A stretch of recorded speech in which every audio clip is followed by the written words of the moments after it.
What's up, folks? I'm Matthew Newman with MatthewNewman.org, and I'm truly excited that you have made the most important decision of your entire day to join in on the All Hands In XM Manager Training video. Tonight I will train on a managerial duty that's often frowned upon, but is actually my favorite duty as a manager: reporting. I will present a reporting style that contains 4 important elements that will guarantee a thorough, detailed, yet concise report ready to submit to your manager or to your client directly. I want to present a style of reporting that I am extremely proud of called box reporting. Box reporting. It's important to remember that box reporting is a preparation tool that allows you to collect the information and the data from the activation day and house it in one area to guarantee that you have all the information you need to submit a client-worthy report. Box reporting is set up like so. You draw a box on a sheet of paper and separate that box into 4 separate quadrants.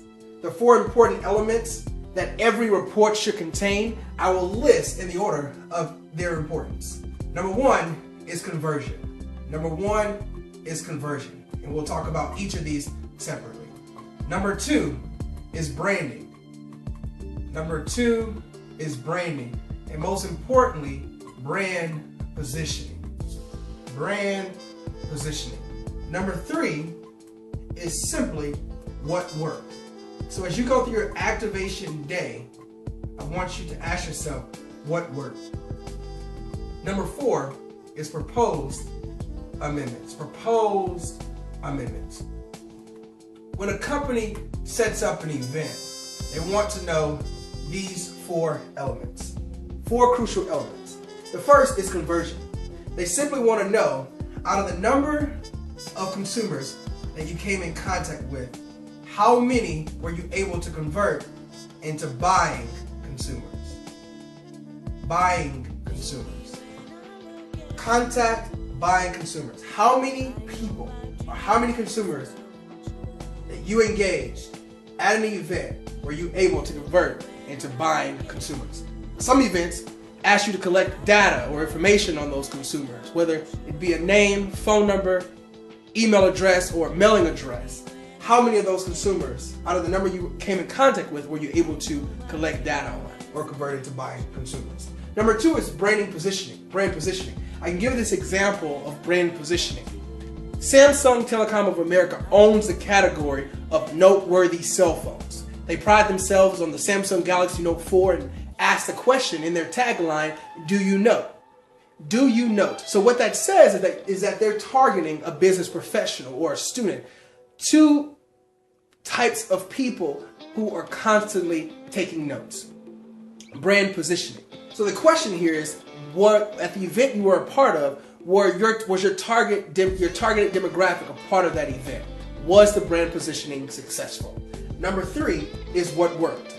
So for example, if you came in contact with 1,000 consumers and you were able to convert 150 of those consumers into buying consumers, or you were able to collect data on 150 consumers out of 1,000, it's a great place here of what worked to explain how you were able to convert 150 consumers out of 1,000 into buying consumers.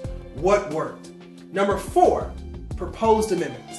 An example that I can give is, if you're set up at the Dallas Cowboys Stadium in the tailgating area, but your branded truck for Hershey, you're sampling Hershey s'mores, your branded truck was set up on the opposite side of the activation site.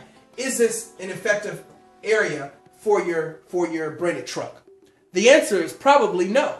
So under proposed amendments, I would recommend moving the branded truck in front of the activation area so that consumers are aware of your presence at or in the tailgating area.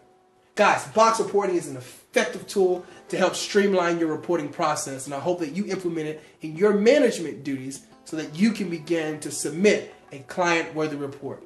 Thank you all so very much for tuning in to the All Hands In XM Manager Training video.